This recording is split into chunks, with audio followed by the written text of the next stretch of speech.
It's the economics of the echo chamber. It's the way that people make money by stoking outrage, stoking confrontation, and dominating headlines through gotcha type, I own that liberal snowflake, or I expose that fascist, and all these like hyperbolic terms that, I mean, really aren't helpful to moving the conversation forward. In a world that often pulls us apart, More in Common brings us back to what matters. Hosted by Gerren Taylor and Keith Richardson, this isn't your average podcast. It's a challenge to think deeper, question louder, and grow further. At More in Common, we work with NFL teams, tech companies, and professionals across industries to improve communication and foster compassion. And with a focus on emotional intelligence, we aim to bring a wealth of experience to help you navigate the complexities of human connection.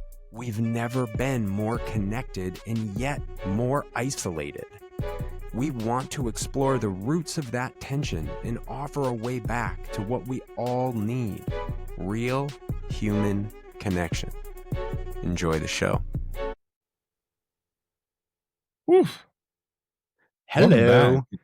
You don't have a new tongue twister? Just so, do I? No tongue twister, but just to let the audience know that I just went on a bit of a tirade to get some energy out that needed to get out.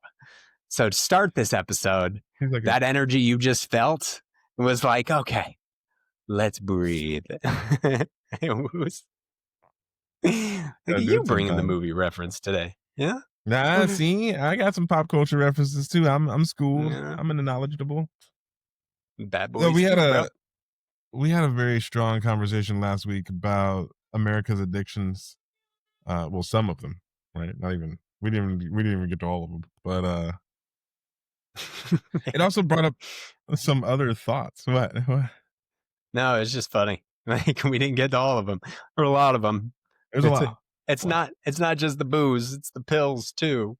Hey. Again, not making light of addiction. It's a real thing, and I, got to do the thing, and I sincerely mean that. And it is a very, very apropos analogy. I mean, there's a lot of drugs. Period. Yeah, like a lot of them. Legal, illegal. We don't really seem to care. Just put it in me. That's how America feels. But I like, that's a whole conversation. Like, is that a bad thing? Like, okay, people want to do drugs. Well, am I against it? I think we have to deal with that at another time, bro. That's a different conversation. That's a whole nother a can of worms that different we can get conversation. Into. Speaking of cans of worms, one of the things that I love a good laugh before we get started on a real good conversation. Too. I do. Speaking of cans of worms, one thing I've been seeing going around a bit is how Charlie Kirk was doing debate the right way. And, I see why people say that. Like, he was willing to talk to people who didn't agree with him. But fundamentally, I think, and again, we talk about improving conversations on this show all the time. That's really what we try to do. Welcome to the More in Common podcast. I'm Gerren Taylor. That's Keith Richardson. This is what we try to do. Yeah. And this is what we try to do. But if you have a series, you're getting the real from us. By the way, like, take a quick pause. Like, there's an interesting dynamic of this week and last week. Like, normally we are trying to make the product the product that we want, but there's a little real in these two episodes. And so I love the way that you just like, oh, by the way, we're more in common. Hey, he's him, I'm him, and let's keep going. Yeah, it was good. I loved it. You'll figure it out. But people were saying about Charlie Kirk, because he did do these series of debates and he would go to college campuses. But the premise of the thing, his event, this last tour, and was prove me wrong. Which to me is like a weird place to start a conversation with someone, assuming that you're right about everything. I don't think that's like a intellectually honest Mm, way to have a debate. And I mm. see this so much on the internet, obviously not just from the right, but from the left too. And, you know, I can make a comment about the consistency, how I see it, of, for instance, Bernie Sanders politics, right, on the internet. And then start a raging fire of far left people who are like, nah, he's a corporate shell. I'm like, whoa, Bernie? Yeah, And right. so this That guy? this idea that people just like are right all the time about their opinions is folly to begin with. You Mm, know, I think that's part of the reason why it's so hard to have these conversations, is that people are just don't want to be wrong about anything, or not willing to debate the nuance. There's another thing that I've been watching recently. It's called the Necessary Pod. Have you heard about this? mm-mm. The Necessary Conversations Pod. Sorry, I said that wrong. Okay. And it's a guy and his sister who have a podcast with their right wing mom and dad. Oh, I have seen this. Yeah. And in a recent clip, they were talking about, interestingly enough, the same topic that Kirk was talking about right before the incident happened: transgender mass shooters. And the son said something Mm-hmm. about it's 0.11% of all of the mass shootings. 0.11%. Yeah. Yeah, 0.11% of all the mass shootings that have happened. And the dad was like, no. And he was like, what do you mean? He was like, these are the numbers. He's like, do you think I just made this up? And he's like, yes, I think you just made that up in order to have this, to be right about this conversation. And like that moment, especially to have that kind of conversation with your own father, because he was doing like the blah, blah, blah, blah, like totally being dismissive at the same time. Is that what people think the debate is? Just being right and being like all about what they think and not even counterpointing, right? And he didn't have other numbers. He didn't have other research. He just said no. He just said no. Look, it goes into the quote before the moment when asked, "Do you know how many transgender suspects are convicted of mass shootings?" And a deflection, and the answer was too many. Like, of course, it's too many, right? Like, I can't. How do you argue with too many? Right? Like, that's not. This is so. This goes into the nature of, to your point, like, prove me wrong. This is fundamentally the element that when I hear he was doing it the right way, my argument is that no one's doing it the right way. And that's why he can exist, I would right? wholeheartedly agree. The entire podcast sphere is filled with. But it's not even just I the podcast, it's the way CNN does it. When they started but Crossfire, right? Like when they started Crossfire and, Tucker Carlson's on there and they're just having these pissing matches back and forth. When Rush Limbaugh came on the scene and just all of a sudden changed the dynamic of media to be more about ideology. There is, like, when we think about that, prove me wrong, to your point, that is a fallacy in of itself. It's a fallacy based on the fact that you have the right answer. And it's my job to make sure that you are proven wrong. But the problem with it is, as we think about the debate, is that no one's judging it. This isn't a competition. We're talking about real things with real people. We're not trained people in a debate forum that is intended, and we're not debating on a policy that we're going to have to vote right, on, right? right. We're actually not actually debating. The one decision that we all get to make is who to vote for. So let's debate. We should have debates. about why are you voting for them and why am I voting for this person? Because an action needs to be taken. And so, what is the outcome? I would like us to both vote for the same person. So, let's figure out who we're going to vote for. Let's make that decision, Right. right? Um, Now, we might not, but that's debate. But doing Well, conversation the right way, this is not the right way to do let me conversation. tell you something. As somebody who did competitive speech and debate for a long time, I will guarantee you no one's doing it right. One of the nuances that I think is super important about being trained in debate is that you get a topic and you have to prepare for both sides. You You don't know if you're going to right? be affirmative or negative on any given Mm, round, and you what have a to be able to great point. competently argue both sides, no matter what you actually believe about the topic. That ability in and of itself is Mm. very, very different from what is happening in the blogosphere, media, podcasts, and because you really have to dig into some arguments in order to defend arguments on a topic that you don't agree with, and they're not whistling Dixie topics, right? It's not like the blue or green dress. Like we in high school, even we were talking about the values of capital punishment, the morality therein, the ability of countries to attack other countries without declarations of war, or if they're not, you know what I mean? Like Mhm. political, real world topics in a crucible about values and morality. And yeah, that's definitely not what we see occurring for the most part on the media today. What we see occurring, and so I want to be very clear about why this isn't the right way.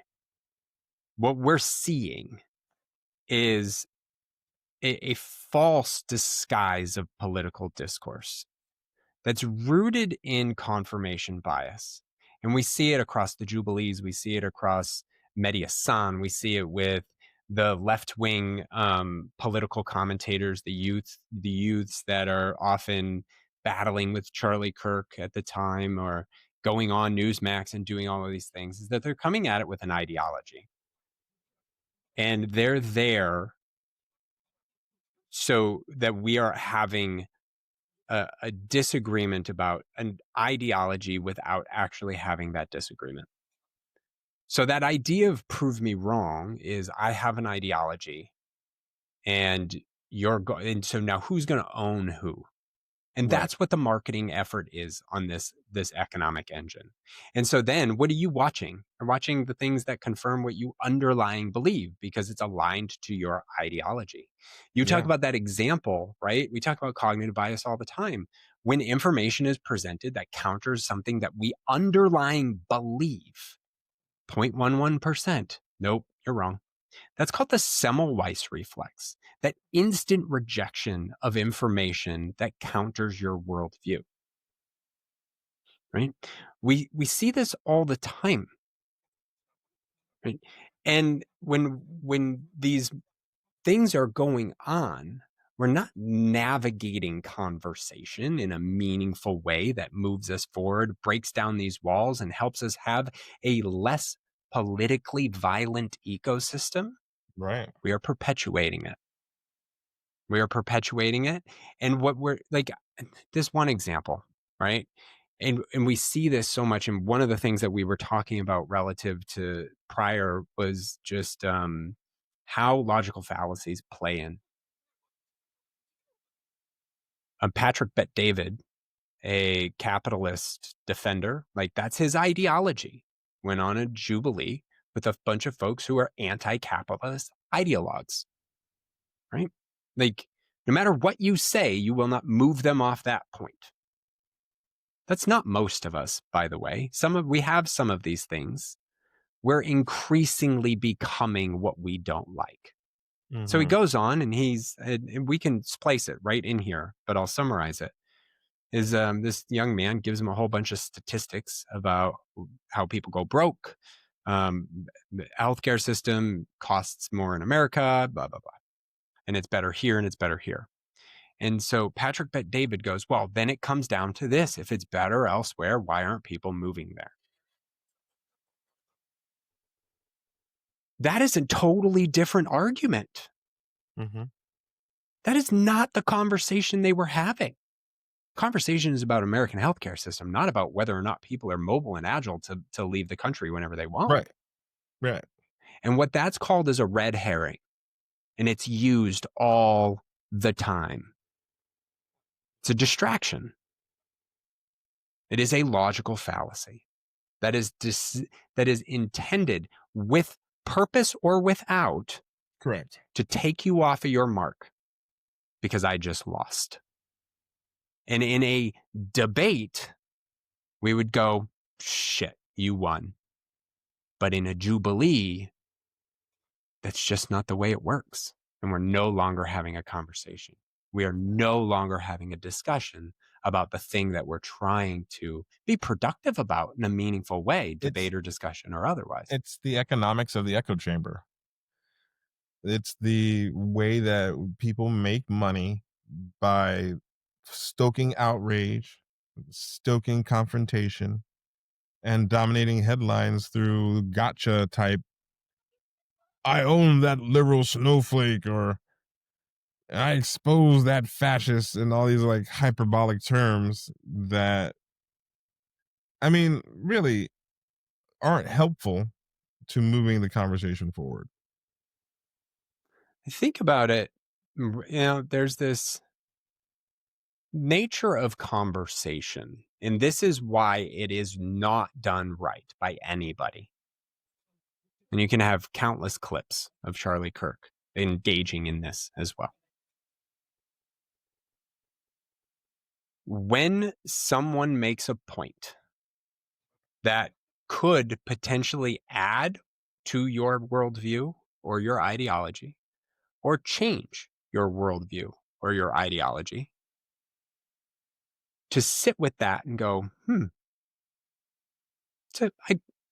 that's interesting. I'm going to have to sit with that. Or to even say, you know what? You're right. I did not know that before. That's new information to me, and that might change the way I see the world. Because none of us have every bit of information in our heads. None of us. We can't read all the books. We talked about this 2 weeks ago. Can't read all the books. Can't do all the things. We make broad generalizations because we can't internalize all the specifics. This is why debate is so hard at random, because, that one person is like, oh, give me the data, prove it. It's like, I don't have that off the top of my head. Why? Right. Because this isn't a debate, to your point about preparing and writing notes and taking these sources and making sure that you back up your claim. No, this is a conversation based on information that I've received. Back before the internet, my day, policy debaters used to go with these giant tubs of evidence, like on a dolly to each round, so that they could read the evidence in the round. It's crazy, right? Now we do have our phone, and we should better go, you know what? That's an interesting point. I'd like to look it up. But we worry about that. Oh, I don't want to offend you or be offended. Well, people want to be right. People want to be right. Back to your original point, right? It's just, at some point, and now I will say, Charlie Kirk and Bill Maher's conversation has a better example of this than I've seen in a long time.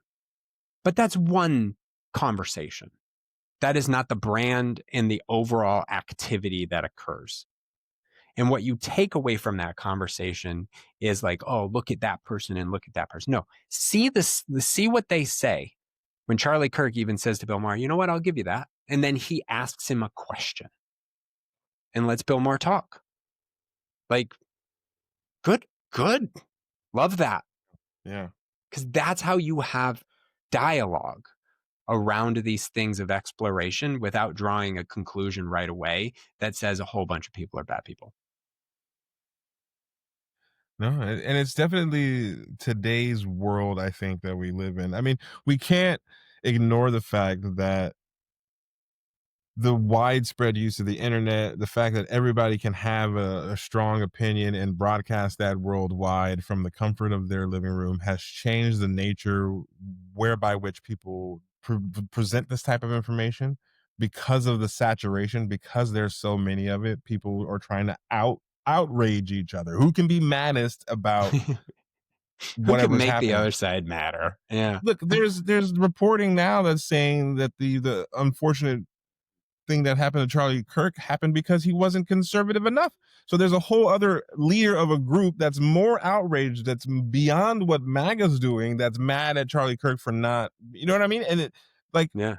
what are we doing? What are If we that's really the doing? case, if that's really what happened, we're honestly creating problems for problems' sake instead of saying, like you were saying about the forest and the trees, right? The America as a Last week. forest can be beautiful. Yeah, last week. America as a forest can be beautiful, but there may be some individual trees that have a disease. Can we find where we agree and then have a conversation about solving those issues as opposed to highlighting everything that we disagree about as if that's going to get us anywhere?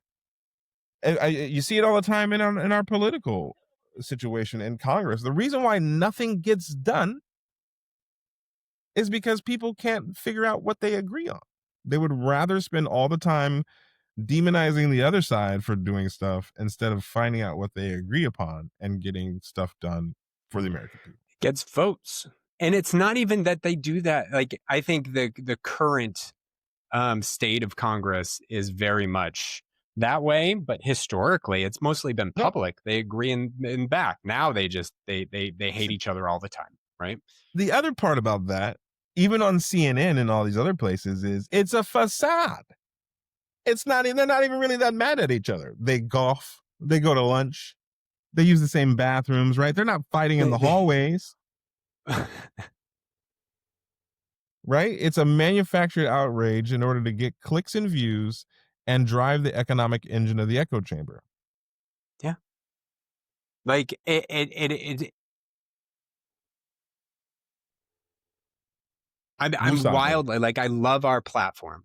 I love our platform and I love what we're setting out to do, because everything that we've ever talked about is how do we have conversation where we don't see the world the same way, but we can navigate the conversation. What everything has become, and like, I will continue to push this rock uphill. And I feel a lot like Atlas, just constantly pushing the rock and it going back down and going to the bottom and starting to roll it back up and it goes back down. Like, that's how it feels to just get a state of civility, just a state of civility. That's all. Yeah. But at this point in time, everybody is so stuck on their ideology, right? Look at flat Earth.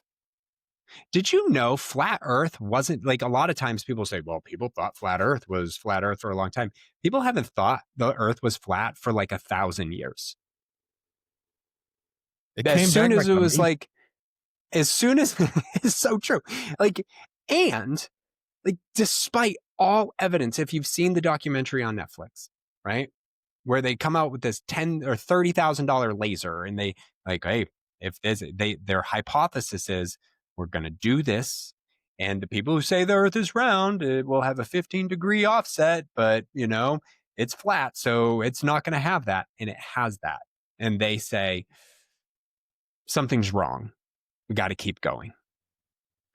And this was the nature of the prove it wrong element of the conversations often. And we see it, you see it. I mean, you talked about it earlier today when Charlie Kirk went to it wasn't Oxford, it was what university?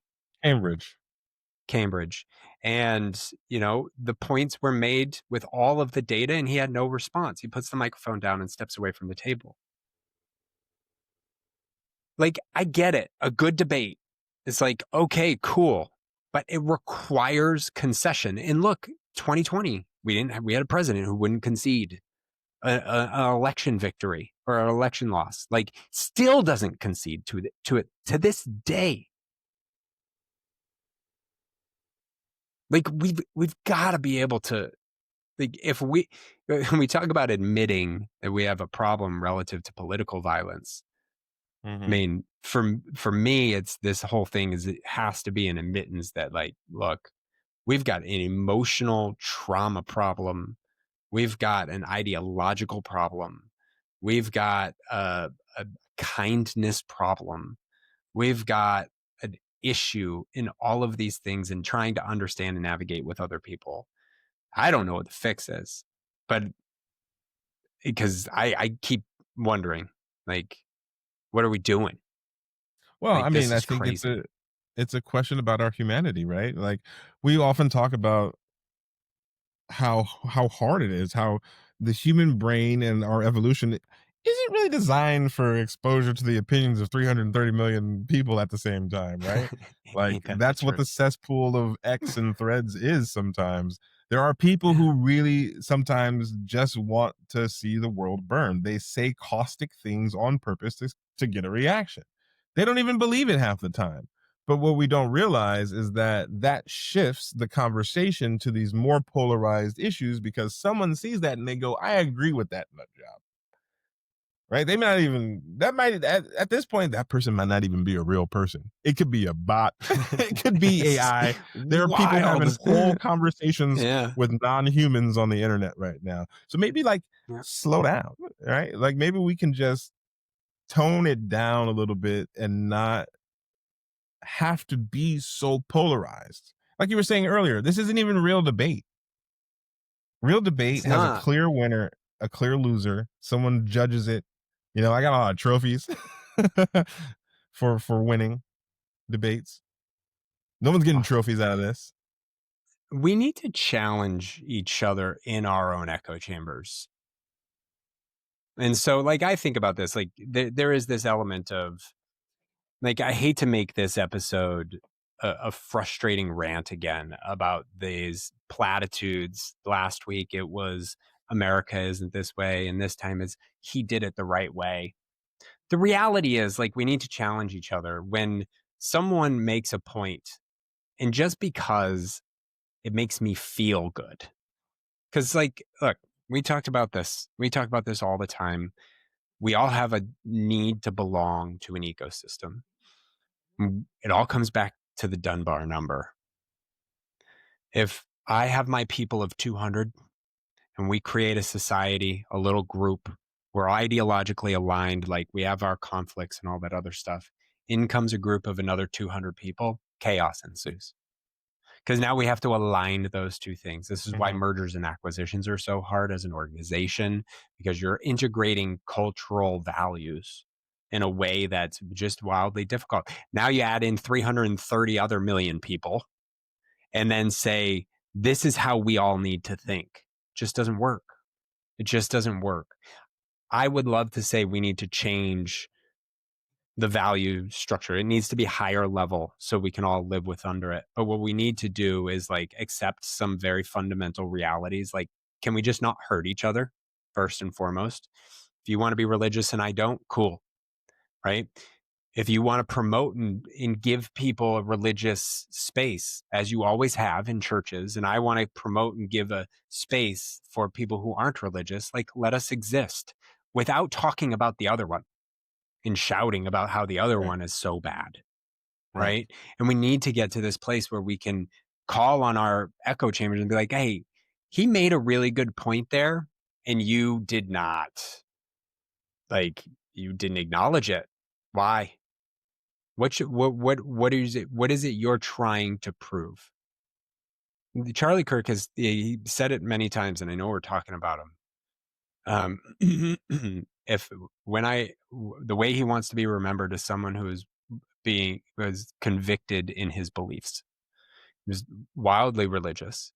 And there was another person on the news, and I don't know who said it, that said after the fact, one thing about Charlie Kirk is he will debate anyone with the conviction of his beliefs. It's like, yeah, but that's not debate, right? Like, you're convicted in what you're saying, therefore you're not open to information.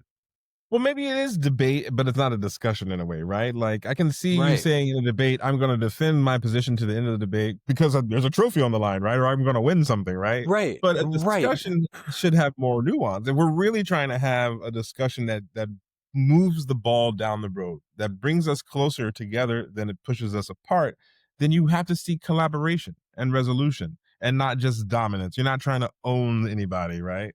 That's the And like wrong way and to look at it. And we can't be vilifying groups of people. We have to, like, we've talked about this emotional awareness, self-awareness for months now. Like, and you see all of the trauma that people have gone through when they see things like this. It elicits.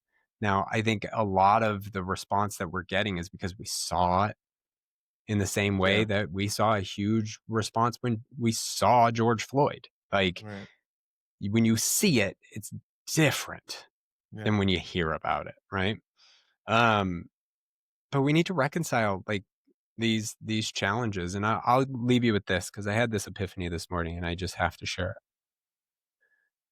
We got new cats. Earlier this year, we had to put down our older cats, and after Yeah. 17 years, and so we recently got new kittens. What's that? Rest in peace, kitties. Rest in peace. And my oldest, she's almost 9, just is obsessed with cats, like in a way that's just crazy cat lady obsessed. And we had this conversation last night. So one of the cats was sleeping with her for the first time. I mean, they're kittens; they're 3.5 months old, and we left the door open because we wanted the cat to be able to get out, right? When she needed.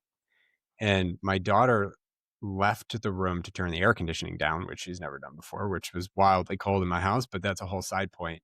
And went back in her room and closed the door.